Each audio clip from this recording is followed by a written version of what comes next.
బ్రహ్మానందం గారిది ఒక mashup video చూసా, ఒక ఎంట్రీ ఇచ్చారు ఇలా జక్, అది చూసాక ఒకటి అనిపించింది వెంటనే నెక్స్ట్ బాస్ సినిమాలో ఒక చిన్నగా అలా ఎలా వస్తారు ఎంట్రీ. సో మిమ్మల్ని కొన్ని ప్రశ్నలు అడగాలని ఉంది, కొన్ని క్వశ్చన్స్ అడగాలని ఉంది. డైరెక్ట్గా మైక్ తీసుకో. డైరెక్ట్గా కాలేజ్ నుంచి వచ్చారా పొద్దున? యా. షర్ట్ ఏం చదువుతున్నారు సార్? ఏం చదువుతున్నారు? Third year BCom. BCom third year. Third year, okay okay. అంటే 5 years చదువుదామని అనుకున్నాను. Okay okay. ఇప్పుడు థర్డ్ ఇయర్లో ఉన్నాను. థర్డ్ ఇయర్లో. సో ఇంత యంగ్ ఏజ్లో తాత క్యారెక్టరు తప్పలా తప్పలేదా? ఓకే. తప్పలా అంటే వాడు ఏంటి అది రాదు. అంటే మీ బ్రదర్ అండి? ఎవరు? Gautam. Gautam is my friend. No is my junior.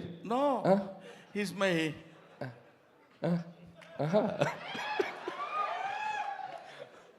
He's my bro. Yeah. So ఇంత తక్కువ వయసులో ఇంత బరువైన పాత్ర పోషించి వద్దు సార్. మీ సినిమాలో చైల్డ్ క్యారెక్టర్ ఏదన్నా ఉంటే ప్లీజ్. ఎందుకంటే మొన్న చైల్డ్ క్యారెక్టర్ ఒకటి ఇచ్చేసి ఎరక్కొట్టి వదిలిపెట్టారు కదా బుల్లిరాజు, అలాంటి చైల్డ్. Okay okay.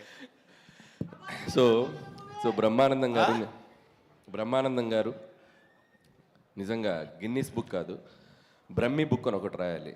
ఎందుకంటే మీరు ఇచ్చిన రియాక్షన్స్, మీరు ఇచ్చిన ఎక్స్ప్రెషన్స్, మీరు సినిమాల్లో ఈ మధ్య కొద్దిగా తక్కువగా కనిపిస్తున్న మంచి మంచి పాత్రలు ఎంచుకుంటూ, రంగమార్తాండ ఇలాంటి మంచి మంచి పాత్రలు ఎంచుకుంటున్న ప్రతి వారి లైఫ్లో పొద్దున్న లెగిస్తే మీ ఫేస్ చూడకుండా, మీ రియాక్షన్ చూడకుండా ఆ రోజు ముందుకెళ్ళదు. సో కాబట్టి బ్రహ్మీ బుక్ అని ఒకటి ప్రచురించి దాంట్లో మీ ఎక్స్ప్రెషన్ నెక్స్ట్ జనరేషన్కి ఇవ్వాలని నేను కోరుకుంటున్నాను. Thank you sir, thank you very much. So and ఈ సినిమా డెఫినెట్గా పెద్ద హిట్ అయ్యి బ్రహ్మానందం గారికి ఇంకా మనస్ఫూర్తిగా ఆయన ఇంకా బాగా హ్యాపీగా ఉండాలని మరొకసారి కోరుకుంటూ, సో టీం అందరికీ నా బెస్ట్ విషెస్ చెప్తున్నాను and wish you all the best. Thank you.